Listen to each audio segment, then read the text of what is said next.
Good evening, ladies and gentlemen. If you can find your seats. My name is Dwayne Shepard, Commissioner of Uintah County. I'd like to welcome you out to the Uintah Basin Energy Summit here in 2017. I know you've traveled from near and far, and we appreciate you coming from where you have, and we appreciate you being here. We know that there's a few other people that will be arriving overnight and filling up these seats, but we appreciate you being here for tonight's discussion of the panel, but also to hear from our Lieutenant Governor. Now, you'll notice that we didn't give out a lot of booklets, papers, and that type of thing. Take your smartphone, and if you go to the App Store, both at Google and on your iPhone, you'll find the Uintah Basin Energy Summit. Everything on there, from bios to your schedules to the agenda, everything else is actually on that app. So it's Uintah Basin Energy Summit, and you can go from there. Let's go through the agenda real quick. So after my introduction of Lieutenant Governor Spencer Cox, we'll have a panel that is why we have these chairs set up here, and that's really important for you guys to be engaged and know what we're talking about and the issues that affect us. And I want you to make sure that if you take things away from here, share them with the people that you know that weren't able to come.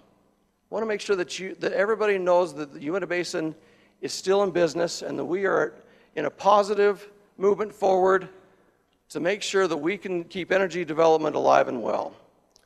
After our panelists and after our panel discussion, the sponsors, I'd like the sponsors to come up here in front. We'll make a little announcement too. We've got a little something for you. But as I said, I'm sorry, I'm going to have to put on my glasses so I can actually see everything. If you go to your app and fill out your information, then you can go to the top left-hand side. And I'm going to do it at the same time. And it goes to the bios, goes to the speakers. And let me introduce our Utah Lieutenant Governor, Spencer Cox. Spencer Cox is Utah's 8th Lieutenant Governor, is from Fairview, Utah, where he currently resides with his wife, Abby, and their 4 children. He is a graduate of Snow College, Utah State University, and Washington and Lee Law School. He formerly practiced law with the Fabian and Clendenin and was Vice President and General Counsel of Centricom. He has served as a councilman for Mayor of Fairview, as a Sanpete County Commissioner, and in the Utah House of Representatives. Lieutenant Governor is by statute the chief election officer of the state and the liaison between the governor and legislature. He travels extensively throughout the state supporting economic development and local government solutions. He is committed to strengthening families, transforming education, increasing voter participation, utilizing modern technologies, promoting healthy living, and empowering the homeless and impoverished. He and his family enjoy spending time in Utah's amazing backcountry. He also plays the bass guitar and his brother in a local rock band. Now, would you please join me in welcoming Lieutenant Governor Spencer J. Cox.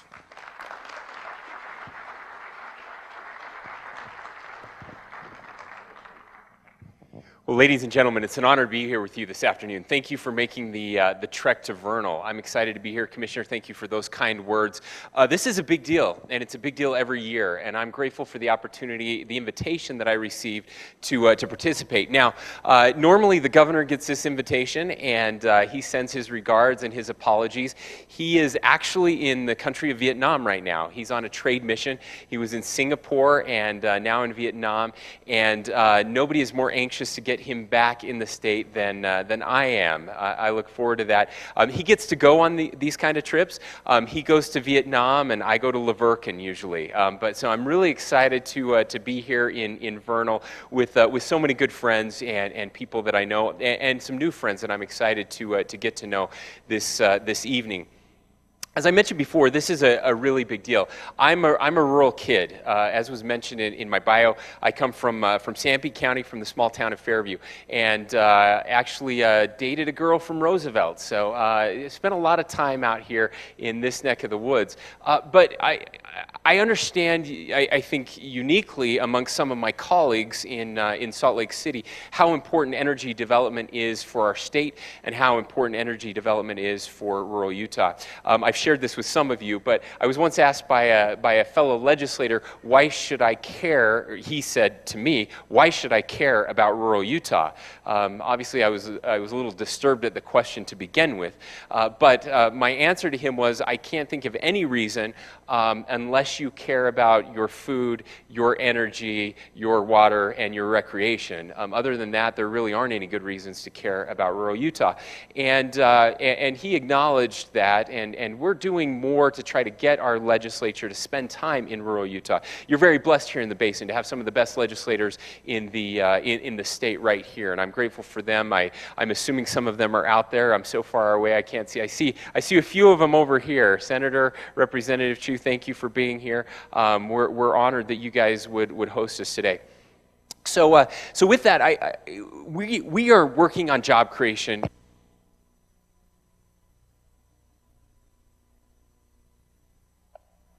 There we go. We're working, the governor has said over the next 4 years, his #1 priority is job creation in rural Utah. This is absolutely critical to the success of our state, the success of the 25 counties that are not the Wasatch Front.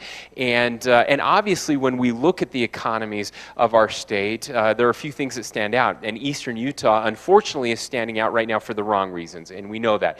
And that has to do with energy development, has to do with energy prices. Obviously, there are some differences between coal country and oil country, but some of the problems are very similar. And I want to talk a little bit about that today.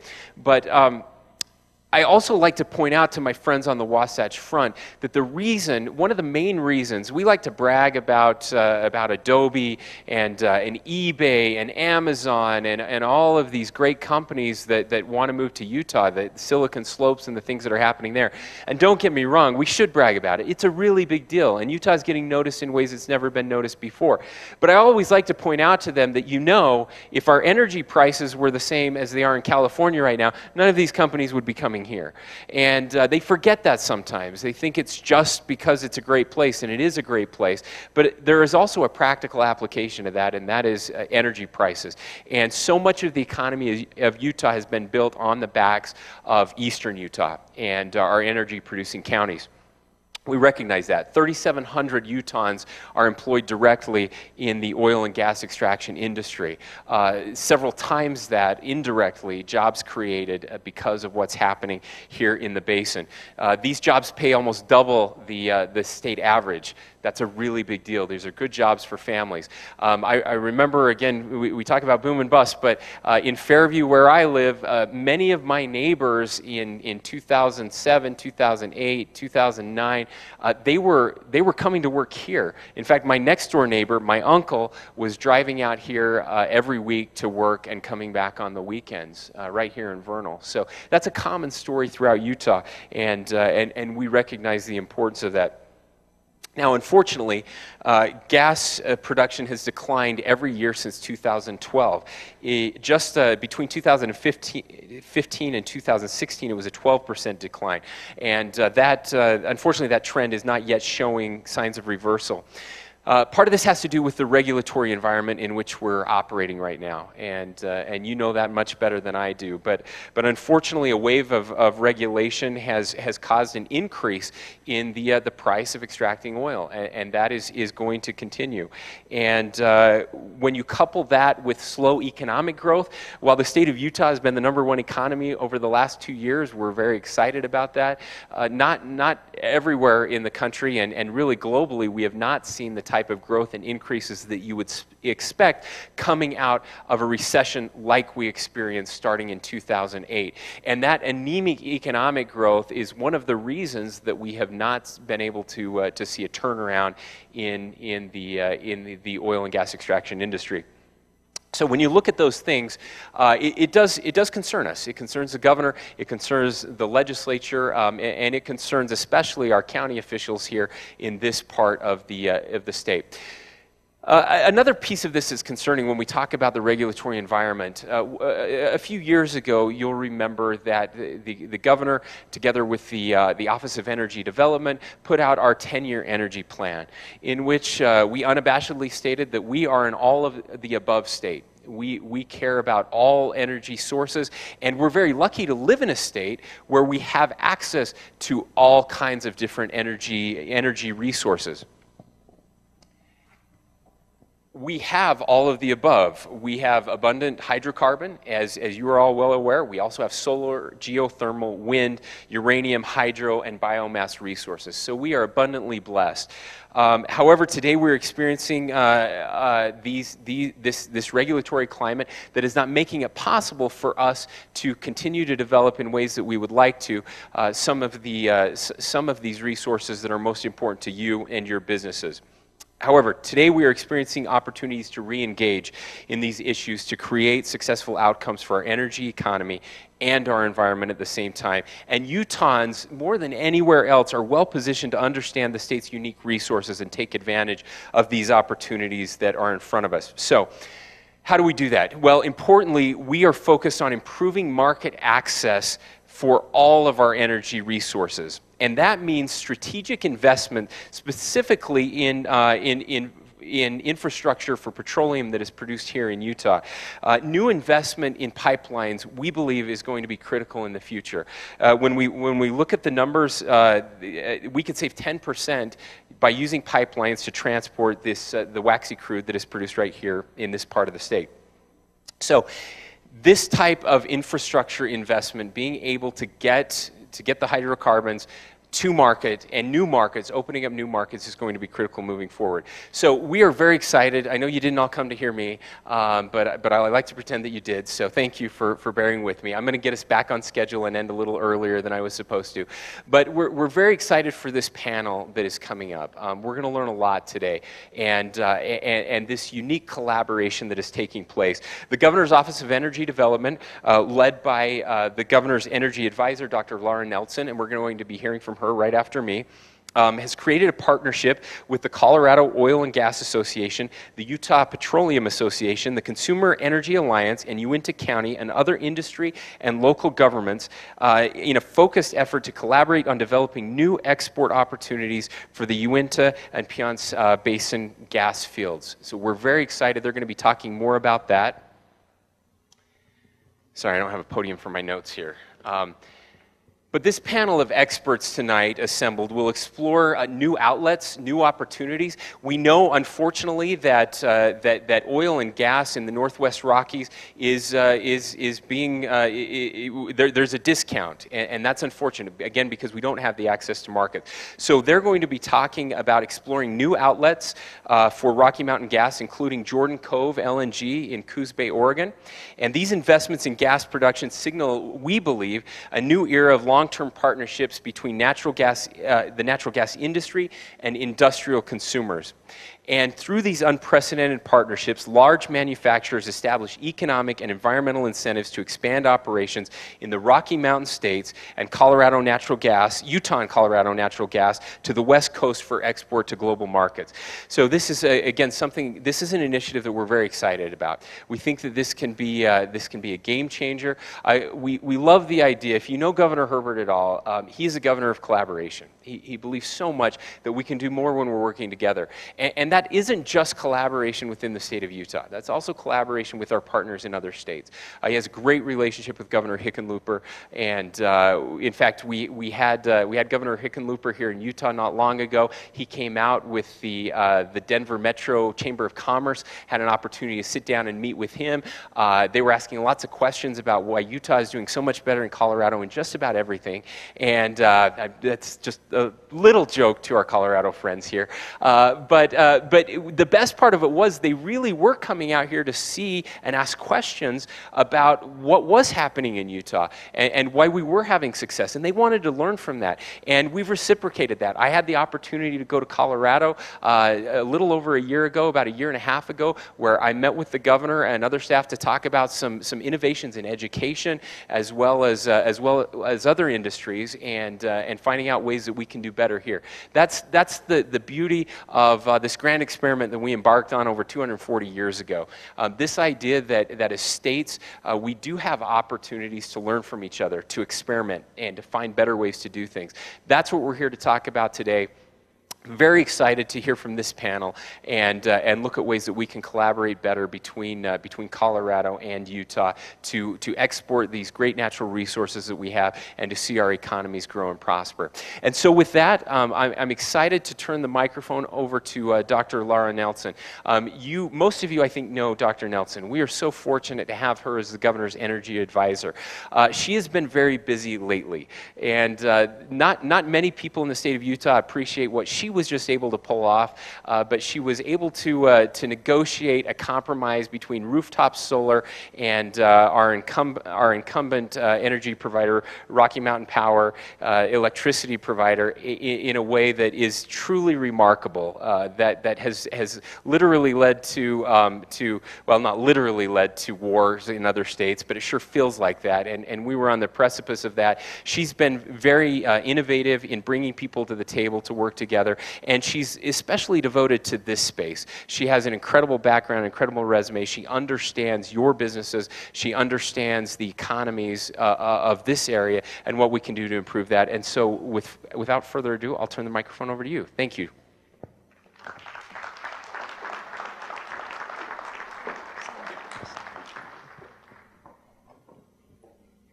Thank you, Lieutenant Governor.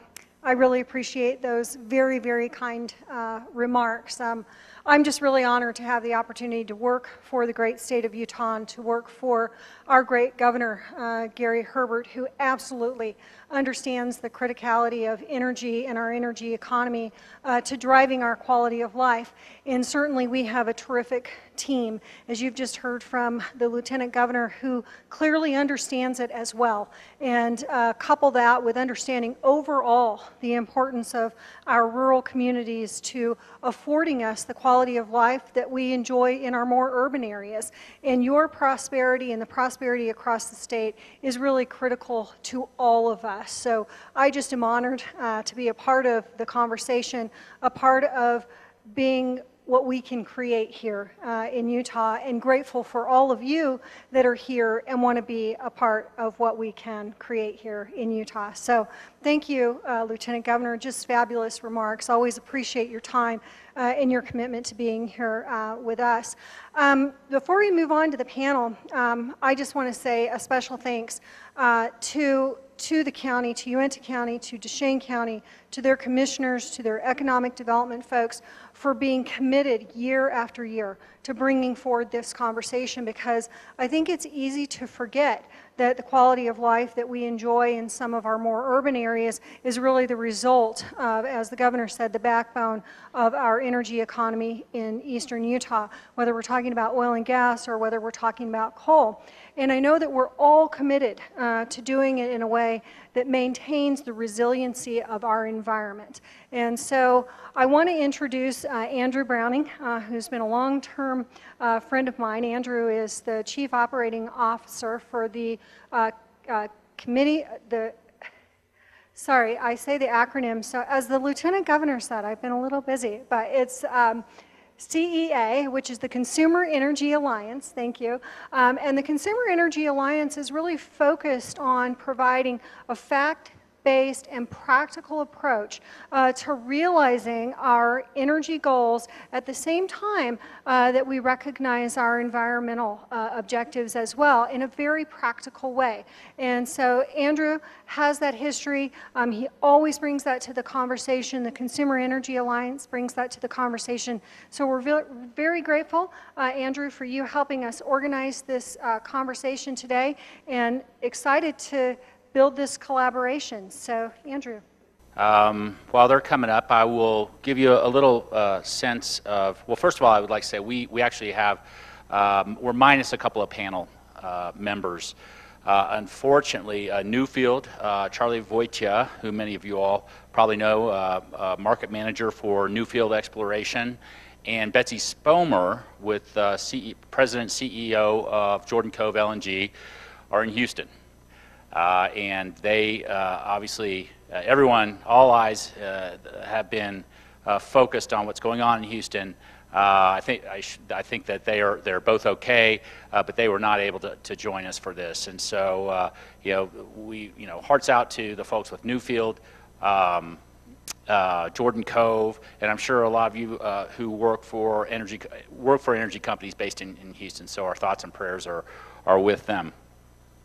So a little bit on kind of the genesis of this panel discussion. It's actually derived from a panel discussion we had at Colorado Mesa University this past winter, which also featured Jordan Cove and some other entities, manufacturers such as Nucor Corporation, steel manufacturers, G2X Energy, who are directly investing in natural gas in the Piceance Basin to control feedstock costs and to benefit from gas production.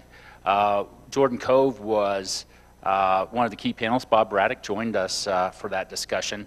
And as I was talking with David Ludlam, I was remarking on how similar the issues are in the Piceance Basin and the Uinta Basin. I'd done a lot of work with the Utah Office of Energy Development. I was here last year to unveil our new energy and minerals education website, and which was partnered with CITLA, with DOGM, with Utah OED, and it was clear that many of the issues are the same: federal lands issues, gas prices issues, infrastructure challenges, and really the only thing that was, to my mind, was dividing these two energy basins was an arbitrary state line.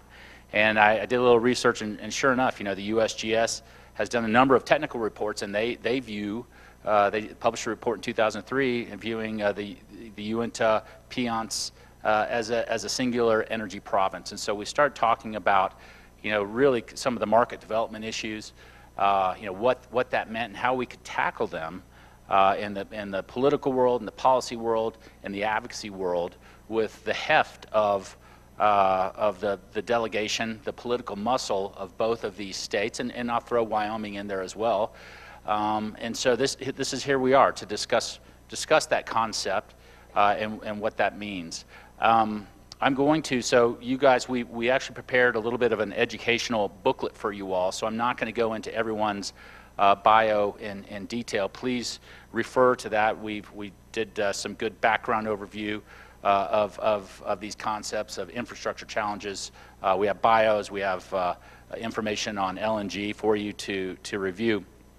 So I'm not going to go through everyone's bios, but I am going to introduce everyone by order of speaking. I'm going to ask each of the panelists to give a 2 to 3 minute overview of where they're coming from and their views on this panel discussion, starting with David Ludlam with West Slope Koga, then Bob Braddock with Jordan Cove LNG, Kathleen Stacks with Colorado Energy Office, and finally Dr. Laura Nelson with the Utah Office of Energy Development. So quick hand for our panelists and the long distances they've traveled to be here. Thank you. You'll need this. Thank you. Yes. So David, you want to... Thank you, Andrew. About 7 years ago, Doug Dennison with the Bill Barrett Corporation, who is out there somewhere, I think, today. Where are you, Doug? There you are. He was the president of the West Slope Colorado Oil and Gas Association. At the time, Bill Barrett Corporation had assets both in the Piceance and the Uinta. And as president of our board, he would always look at me and say, why are we not working with Eastern Utah? We're all pursuing the same opportunities. Why are we not doing more? And I was so glad that his tenure ended because it was something I didn't have to deliver on.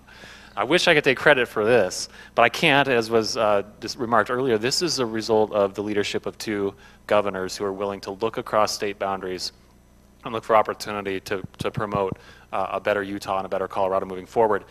In 2016, The U.S. Geological Survey came out, and as one of the, I think, most trusted and revered agencies in the federal government said that the Piceance Basin had 100 trillion cubic feet of natural gas in the Mancos Shale alone.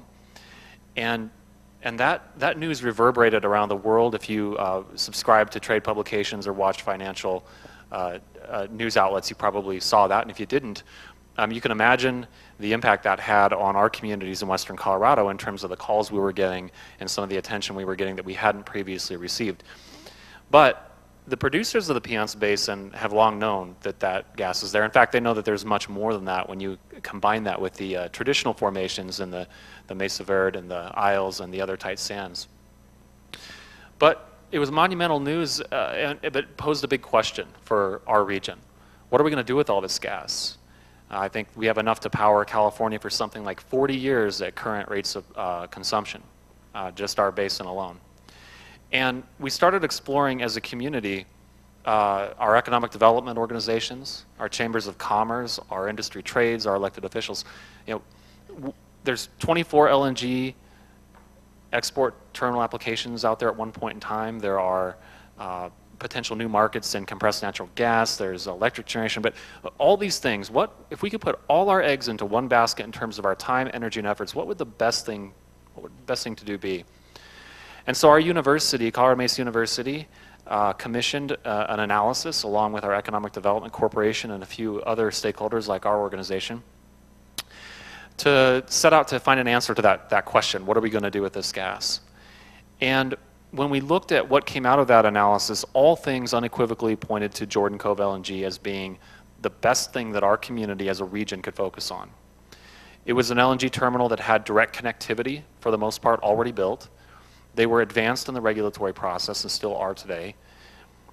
And there was a symmetry between the three states in the lower 48 who will be producing the gas that I think is now coming to fruition in ways that are really exciting.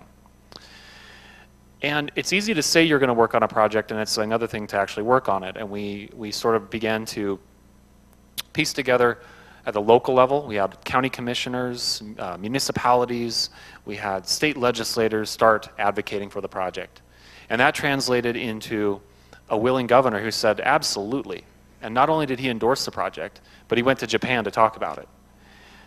We had both our senators, a Democrat and a Republican, endorse the project. We had the Colorado Senate on a bipartisan basis endorse the project, which led to most of our major newspapers in Colorado endorsing the project.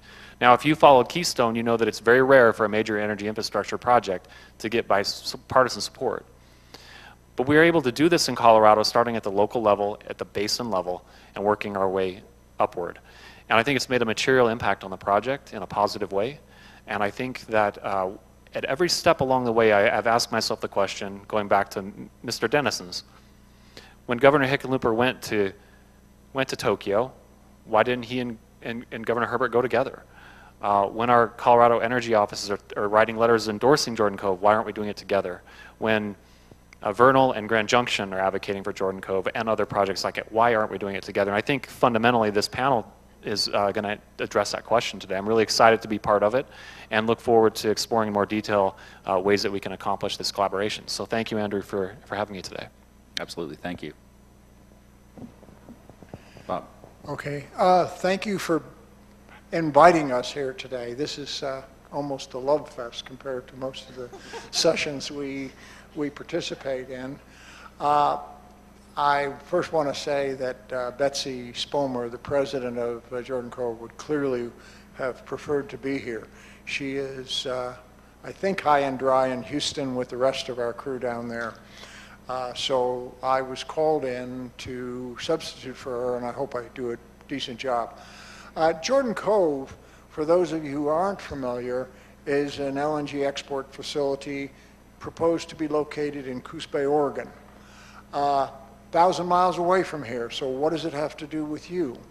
Well, the purpose of Jordan Cove is to export natural gas produced in the West, both from the Rockies and potentially from Western Canada, but we do have that direct connectivity to the Rockies that is so critical, to supply the needs in Asia. Now, to put this into context so that you have a feel for what a terminal, we're a 1 BCF a day facility. The Lieutenant Governor mentioned that production in Utah, gas production, has declined.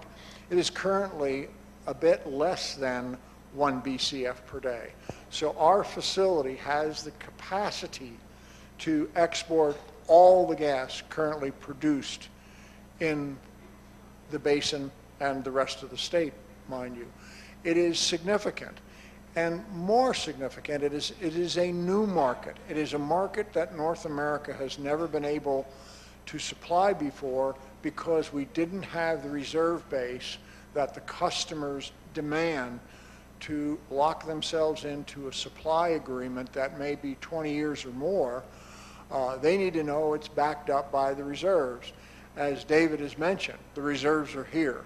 What we are providing is that missing piece of the puzzle to link up abundant reserves to a market that has an appetite and a desire to access that resource. Jordan Cove is unique in another way. It is the only proposed LNG terminal in North America in the U.S. There are a number of proposed terminals in British Columbia, but they would have specifically direct connectivity to Canadian production. We, on the other hand, have access through the existing Ruby pipeline and our interconnecting Pacific Connector pipeline that we will build as part of the project to directly access the Opal hub, which gets gas from Utah, western Colorado, and western Wyoming. So we have that unique ability to utilize existing infrastructure and with what we add as part of our package to find a market for the gas that you folks would surely love to sell, and we hope our customers will surely want to buy. Thank you, Bob.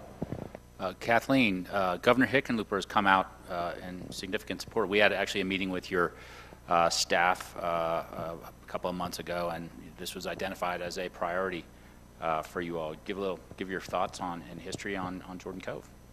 Absolutely. I think before I go into that, just by way of an introduction to the Colorado Energy Office, I've actually only been there since January, so this is I'm still learning more things every day.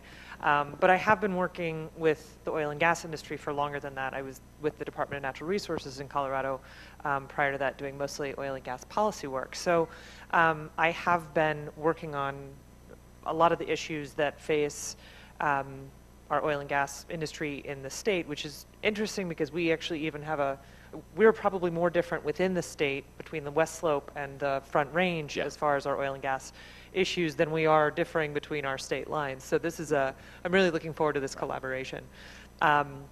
We have, the Energy Office is non-regulatory, which makes us much more popular with a lot of people. And gives us a unique opportunity to play a role in framing policy for energy, for all kinds of energy. And Colorado is lucky, as Utah is, to be in all of the above state.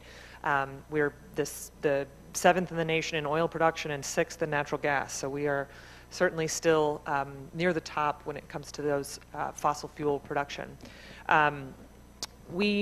When it comes to Jordan Cove, the governor signed a letter back in 2015 in indicating very strong support for FERC to approve that project. And obviously things have gone a little bit sideways, but he signed another letter again with Senator Bennett and Senator Gardner from the states, as David mentioned, again reiterating support and encouraging FERC to reconsider that application. And so to this point, the governor is still very supportive of that project and continues to want to see that project continue. So to the extent that we can have a partnership with Utah and work on these issues together, I think this is something that Governor Hickenlooper would be very supportive of, and we're looking forward to pursuing this conversation. So thank you all for hosting and inviting me to the panel.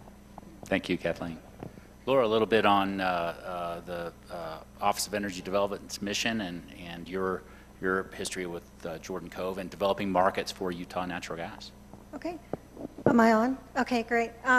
Well, I just want to reiterate my appreciation for the opportunity to be here today. You heard the Lieutenant Governor mention that Utah really is collaborative by nature, and I think it's just a tremendous opportunity to be able to partner with our neighboring state with whom we have so much in common. And also, as we look to the Pacific Northwest and opportunities to be part of what can, I think, help to stimulate and provide economic value to their communities as well, and then also globally. So I think this is a collaboration that ties us together as states. It ties us together in terms of policy, development, infrastructure, but also gives us an opportunity, I think, to demonstrate leadership globally.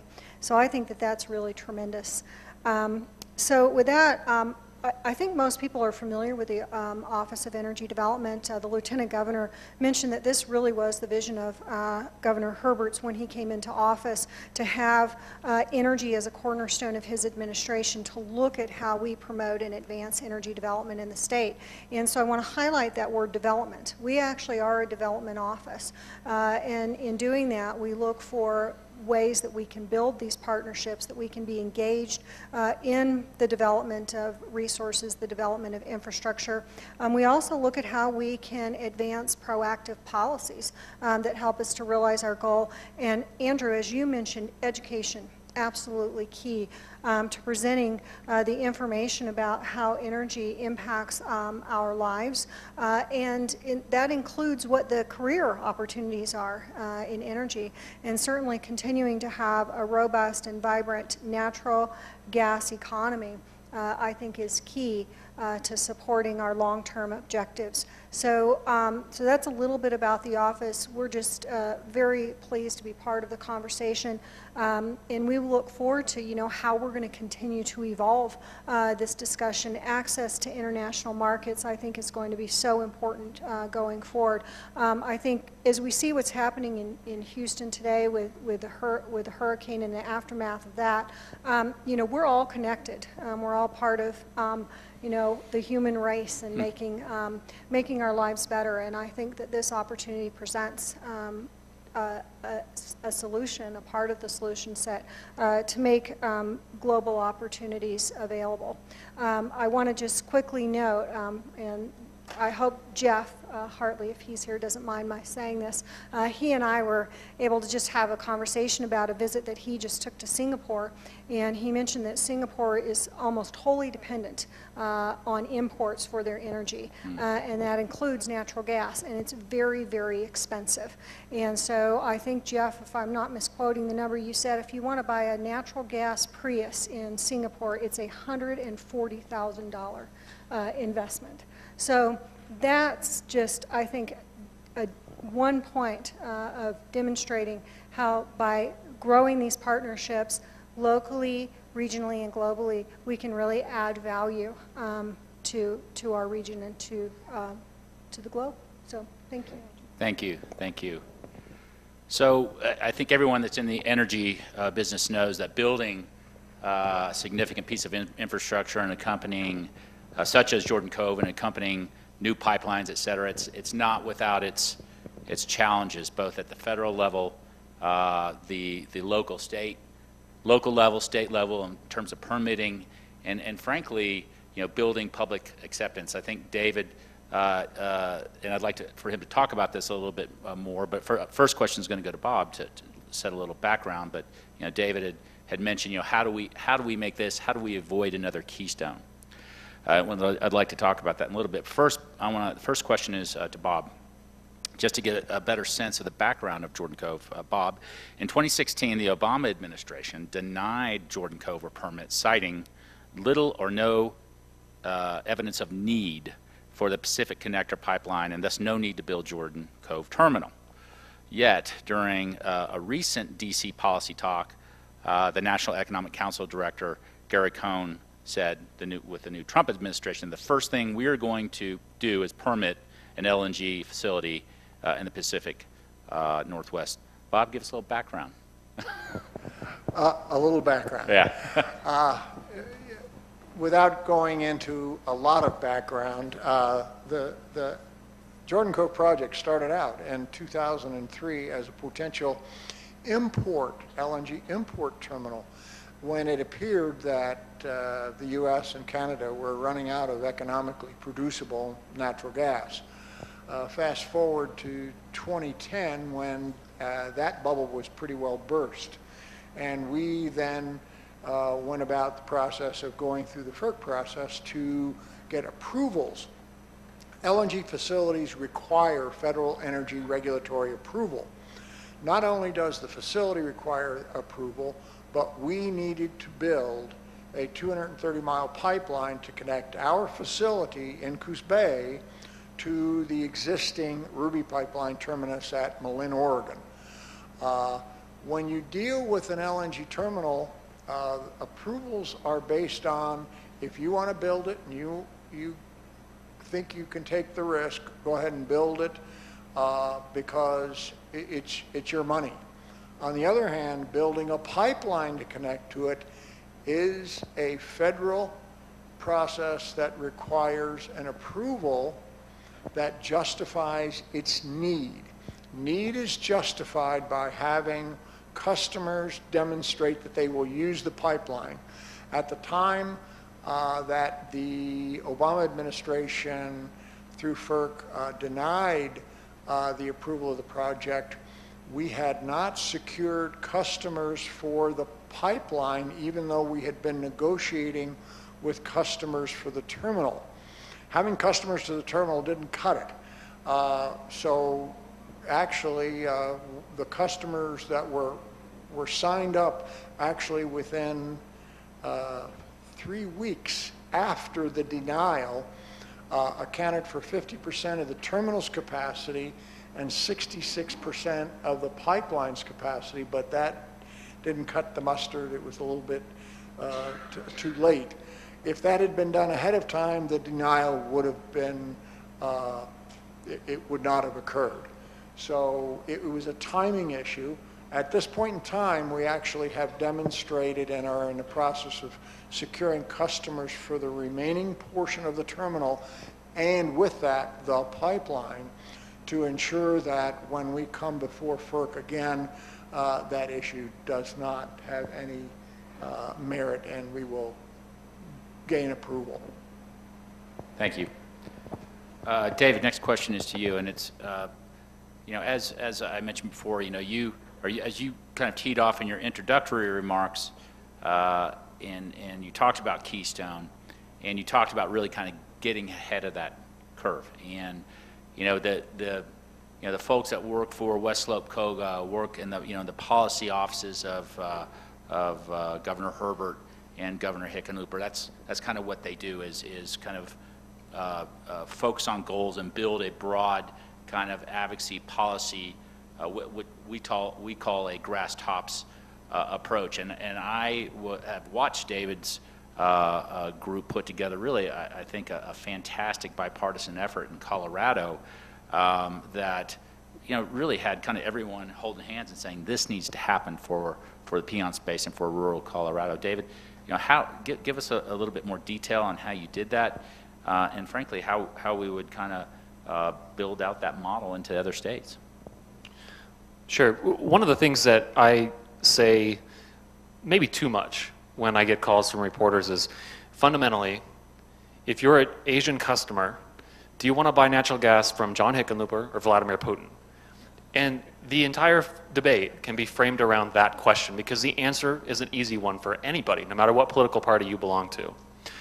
And I say that tongue-in-cheek, but last night in Grand Junction, we had a diplomat from the Japanese government meeting with our team, our Piceance to the Pacific Rim Initiative team, to learn about what we have. What our resource bases look like. And one of the things that I was explaining to him is, on the face of it, it doesn't seem like somebody from Tokyo has a lot in common with somebody from Vernal or Grand Junction or Rifle. But I think this point is important to answering Andrew's question. There is a huge power play in Asia right now for geopolitical control. And there are some people, some countries, some actors who are more aligned with us in our fundamental values than others. And Japan is a great example of that. Japan values, when I drove from Dinosaur to here, I'm pretty sure that the people in eastern Utah value individual freedoms based on the political signs I saw.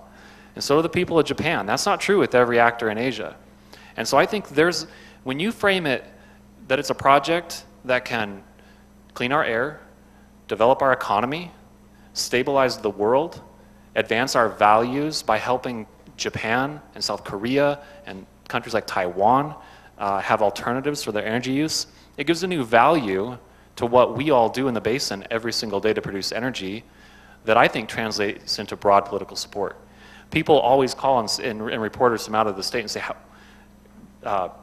Senator Michael Bennet, Governor Hickenlooper, Senator Cory Gardner, how did this happen? Well, the project's a good project, and if you frame it in its proper context, which is this is making the world a better place, all the rest falls into place. And I think we need to do that with projects like Jordan Cove, but other things that we do in eastern Utah and western Colorado. I think we can build coalitions like that for a lot of things. So I hope that answers the question, Andrew, but I think we're able to build a coalition by not letting a fairly small opposition to the project frame it in a context that's not appropriate. Thanks. So I guess, I throw this kind of open to the group. So, well, first let me pull it back to Bob. What are, in your minds, what work needs to be done? What are the big challenges right now? I would like to put this in context. David's group partnered with the Grand Junction Economic Partnership and Colorado Mesa University to put together a report called "The Peons to the Pacific," and I recommend you guys take a look at that, Google it, download it. It's available in PDF. They just updated it, I think, to reflect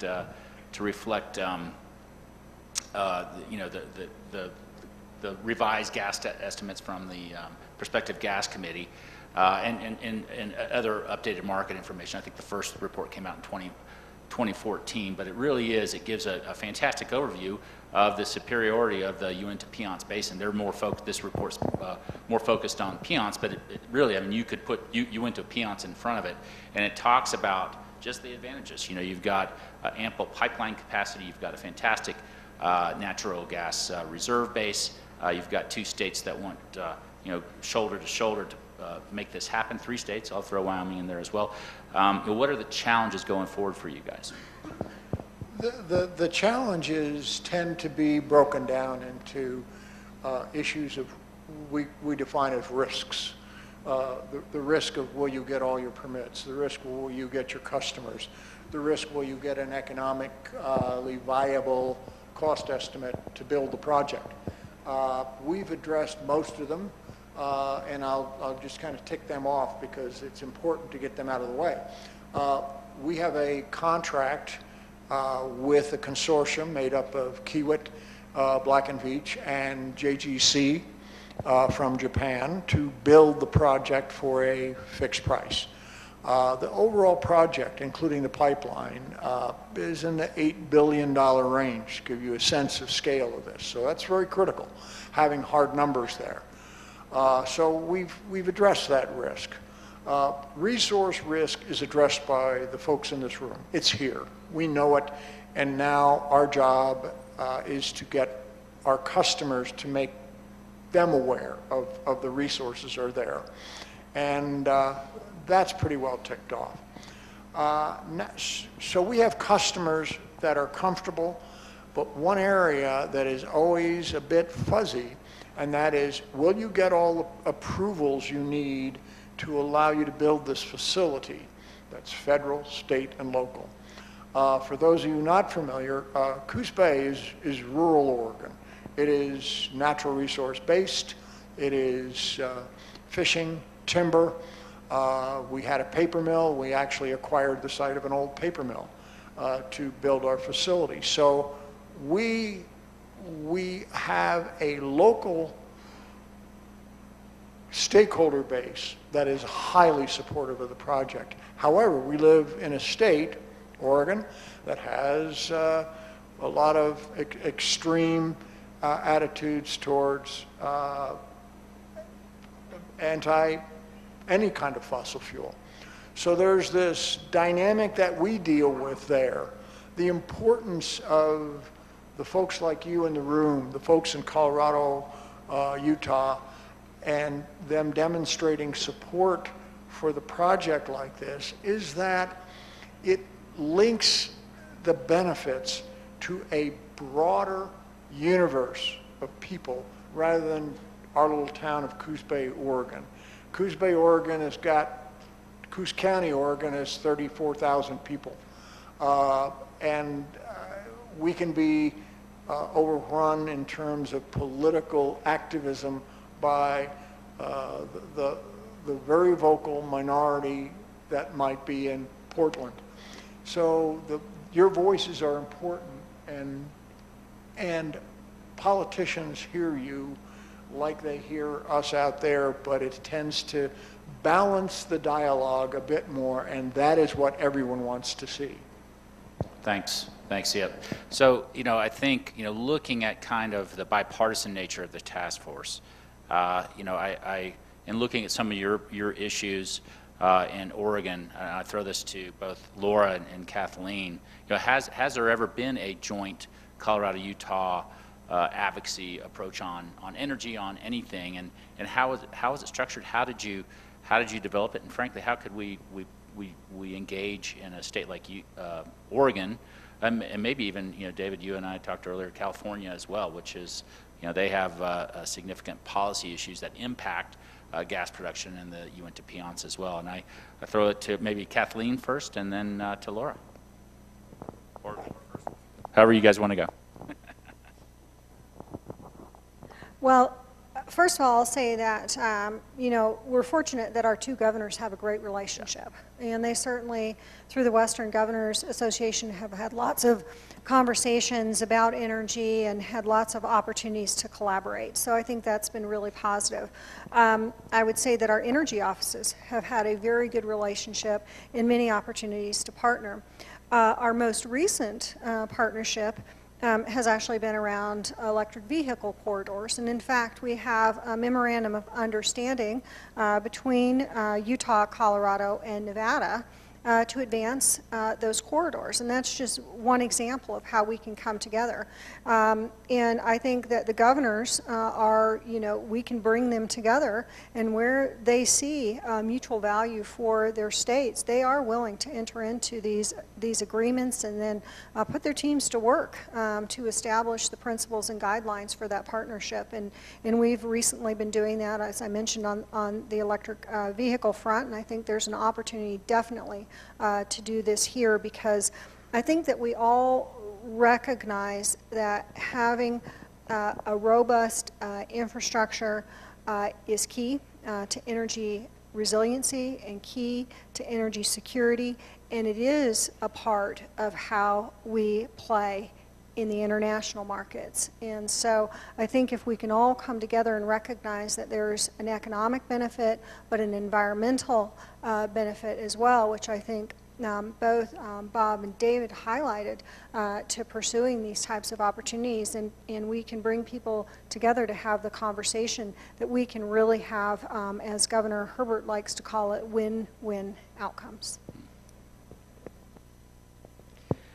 And I'm glad you highlighted the EV corridor. I haven't been around long enough to know how far back some of our partnerships go, but certainly I think there are many opportunities between states to learn from each other, and particularly energy-related challenges, dealing with what can ultimately be very controversial situations.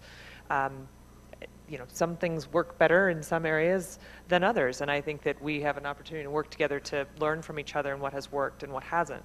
I think certainly Colorado is the part of the reason for Governor Hickenlooper's support for the Jordan Cove project is the benefits, both economically and mostly economically for the rural western slope of our state.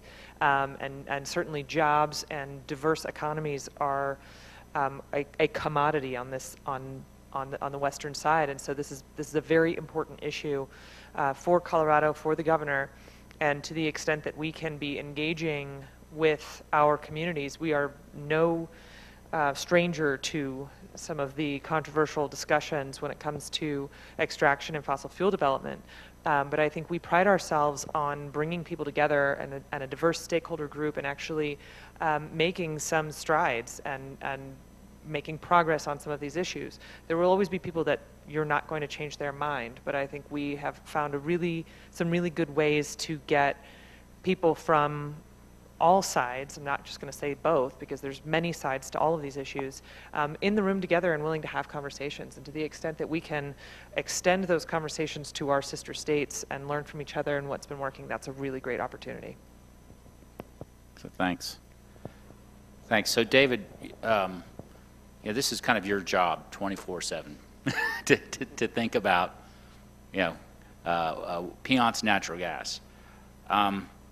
If you had your wish list right now, what would you, and you have the resources of this group of Kathleen, Laura at your disposal, what would you mandate us to do? Well, Mr. Braddock knows that this is my job 24 hours a day. He has a list in his jacket pocket of the world's most annoying people, and I'm number one on his list because we have drug him all over the state of Colorado talking about this project. But I think, my wish list would be one, to have our governors as maybe a first step engage in the international conversation together.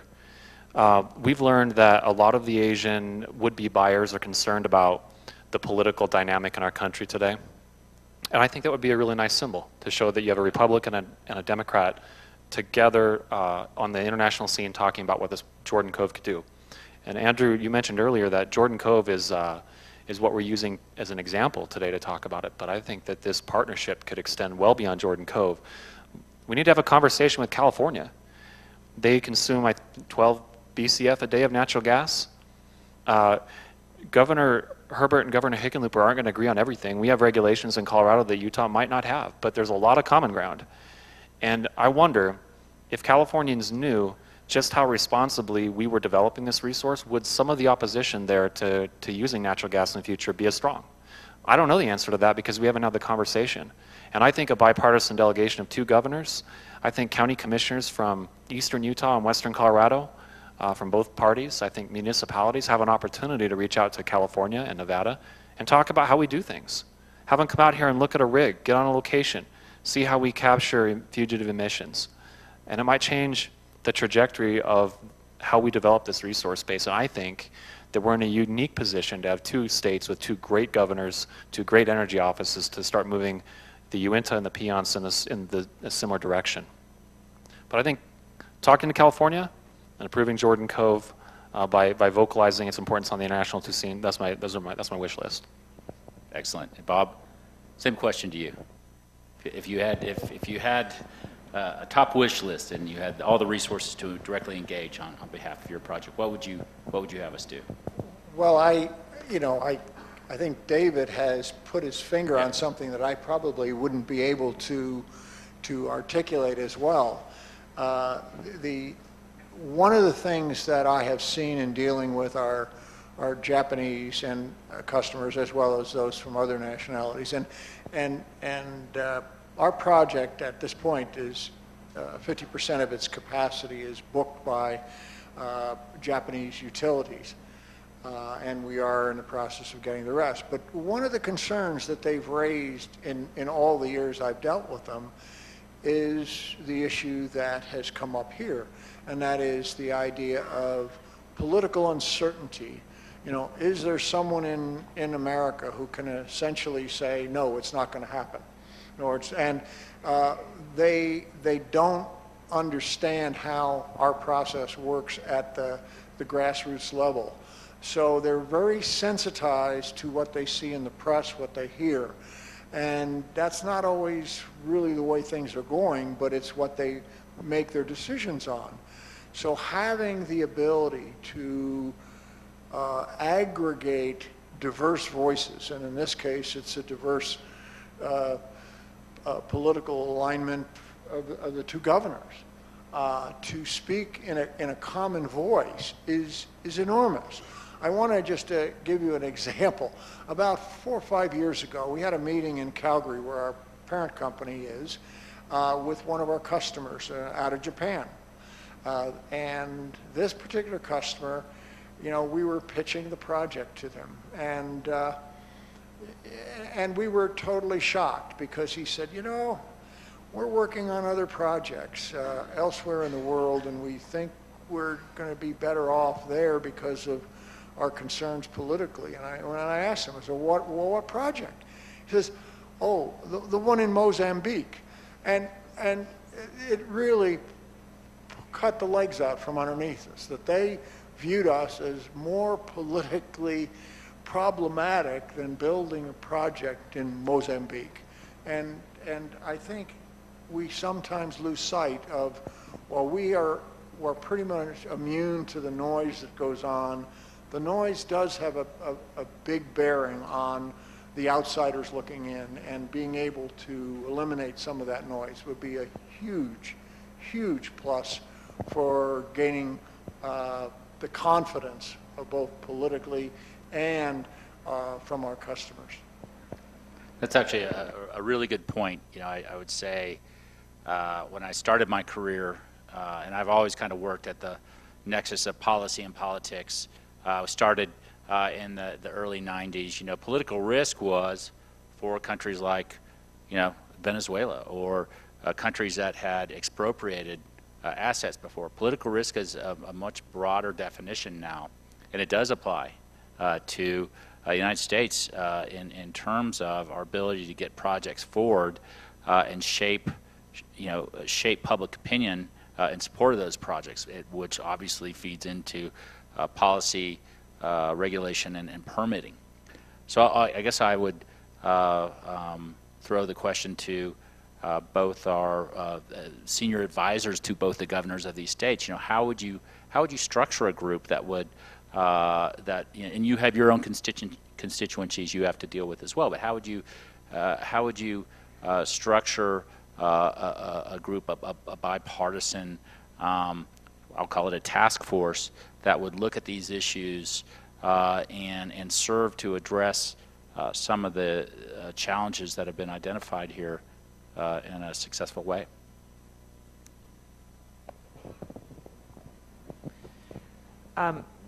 There are a few people in this room who know me, and I have an aversion to the word task force for a long reason. Find me afterwards, I'll explain. Maybe we'll call it something different. I know why. But yeah. Having said Yeah. that, I think one of the things that will be really important, is size. So we don't, it can't be too big, because then it's really hard to get things done. But I also think that from Colorado's perspective, having people on this task force that represent the industry, that represent our economic development, and that represent both of our political parties, and even the geographic differences in the state. I think obviously this is a focus on our West Slope resources, but you know, we have a large population center and certainly lots of experience when it comes to dealing with some of these challenges on the Front Range. And so I think those would be considerations that I would want to think through as far as who would be helpful to sit on a task force and have a productive conversation. You know, obviously we've got great representation of the industry with David, and has been very thoughtful in these conversations. And so I think looking to the people who have been engaged in these conversations and are thinking about this from these aspects of a global impact and how our states can work together is really going to be an important place to start. Thank you. Laura? Dr. Nelson? Well, I think that was very well said. I'm not sure I have a lot to add. You know, I think it really, it starts with the governors. I think the governors coming together and having an agreement on, you know, this is something that we really need to coordinate on, and I think it'd be great if we could bring in even a third governor. We certainly Right. have a lot of commonality with Wyoming, And I think we have commonality in our communities that are impacted by current regulatory conditions as well as market conditions. And so I think making sure that you have some representation for those communities is important. I think it is important to have representation from, David and, groups in Utah similarly that have worked on these issues. But I also think you really need to have a voice for the value that this can bring, I think, from an environmental perspective. Because we are currently facing changing federal regulations, for example, when it comes to ozone or when it comes to consideration around methane emissions. And so I think that we can have a very proactive and productive conversation about what is happening in natural gas and even oil development today that's very innovative, that is driving a positive change in realizing environmental successes as we progress these new initiatives. So I think we have to be inclusive, is what I would say, and inclusive in conversation and inclusive in messaging. Thank you. Thank you. And we'll call it a working group. How about that? So David, again, you're thinking about these issues 24/7, and you basically, I think, have been asked to be a part of this working group, or at least advise this working group. But so, what would you have us do? What would you have this group do? I think that we're here talking about this in the basin for a reason. Right. We're not in Salt Lake. We're not in Denver. And I think that in the same way that I described earlier that we were successful in Colorado building this huge coalition to support Jordan Cove, I think we ought to start here. I think we need to make sure that the people appointed to this work group task force should be very familiar with the host communities who sit on top of the formations that are going to be producing this natural gas for the next generation. And I think we should then set very specific goals and objectives that are well funded and financed where we can be successful. And I think that we should move forward and not try to come to agreement on things where there's not agreement, but aggressively and proactively move ahead on areas where the two states do agree. I think Jordan Cove is the easiest one, but there's others too. And I think with a few conversations, maybe one here in Vernal, one in Grand Junction, we could have a pretty good work plan put together. So are you offering to host the next meeting, and maybe in Grand Junction? We're kind of kicking this off in Vernal here. absolutely. Bob, you have the keys to the kingdom, and Jordan Cove is a priority. Would be a priority for this working group. What would be some of the first things out of the chute, and who would you have be a part of this as well? Well, I think the folks sitting up next to me here are a harder group to replace than anybody I could come up with. But I mean, what I've heard today is the idea of cooperation that is essentially grassroots based by the folks that are going to be impacted the most, and to drive the dialogue at a grassroots level here, in Uinta County, Duchesne County, Garfield County, Mesa County, to pull it all together is a very powerful argument to put forward to just about anyone. And certainly it will, from my perspective, gain enormous amount of traction and provide a great deal of comfort to the customers that we deal with that are trying to build relationships that are going to go on for decades. They're making commitments, and they are part of our community, so we broaden our community to Japan or elsewhere, but also right back to the wellhead. And I think that's a big deal. And it's a big deal for us, and it's a big deal for our customers. And this is great.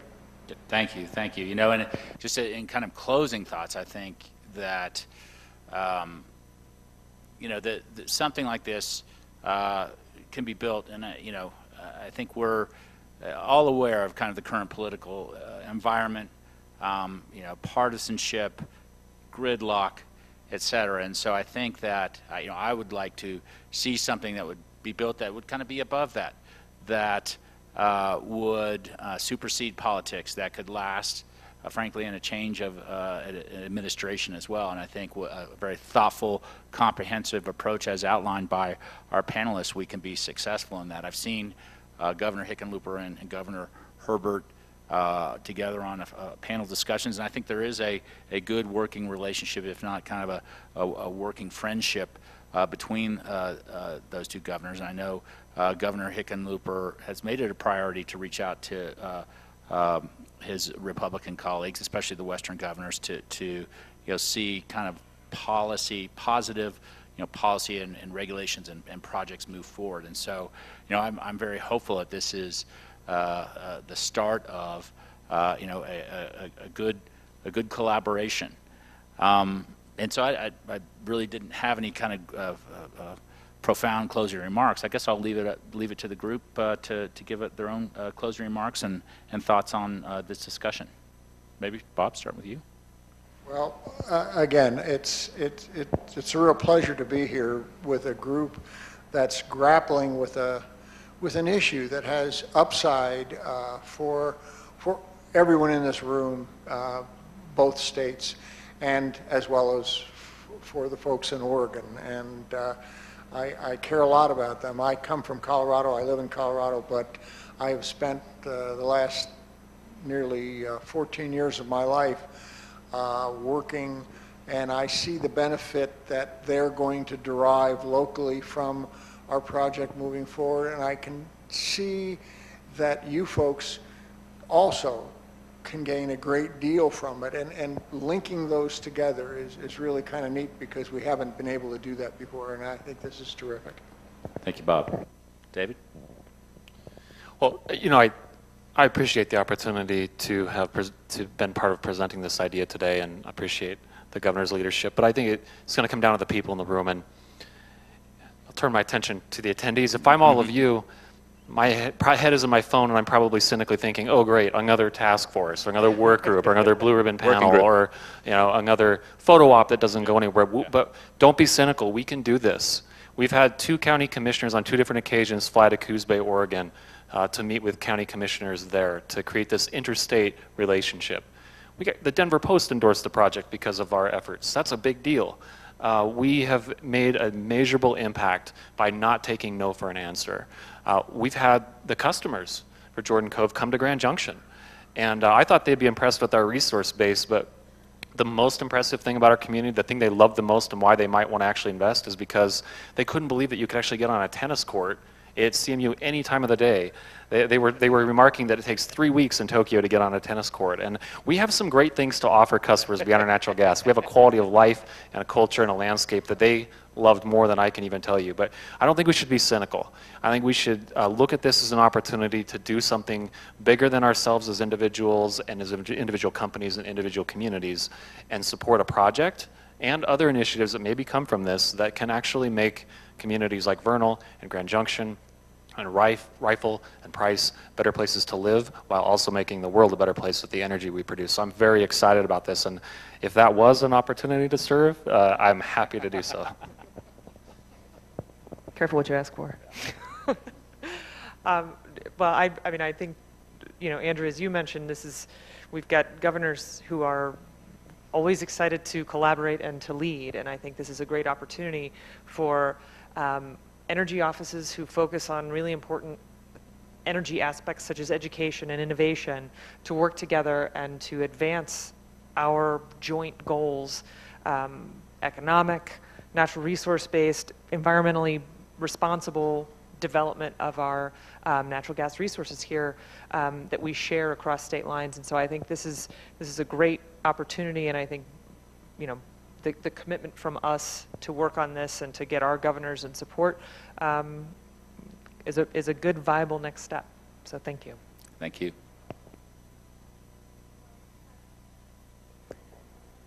Everything that has been said, I agree with. So I'll just maybe remark that people have heard me say this before who know me, that I think there are 2 things that fundamentally change the quality of life that we live. The first one is energy. You know, I challenge anyone to live and choose a day in the heart of the winter without your electricity and your natural gas. And you'll know how much it changes your life. And I think through this collaboration, and certainly through what Jordan Cove is looking to do, we have an opportunity to make lives better globally. The other thing that I say that changes life is art. So energy and art. And I had the opportunity to visit Saudi Arabia this year. And if you want to see how energy impacts lives, that's one place to go. But as they look to diversify their economy, they're including in their portfolio in extra investment in natural gas, but they're building that conversation also through art. So I think I will ask everyone, including as we come together in this collaboration, to be artful and creative as we define solutions for making our local communities, our states, our region, and really the globe better places to live. So thanks, Andrew, for bringing us all here together. I'm giving you the credit for this conversation, so thank you. Just building off conversations and work that's already been done. You know, I think now's the time maybe to roll up the sleeves, and our people will call your people, and we'll figure this out. But you know, I'm hopeful that this will be the start of a very fruitful relationship between these two states on seeing Jordan Cove through, and also seeing what other areas we can conquer. And so I ask that you give our panelists a hand. Very fruitful, satisfying discussion here, and we'll be back with what this group comes up with in the near future. Thanks so much.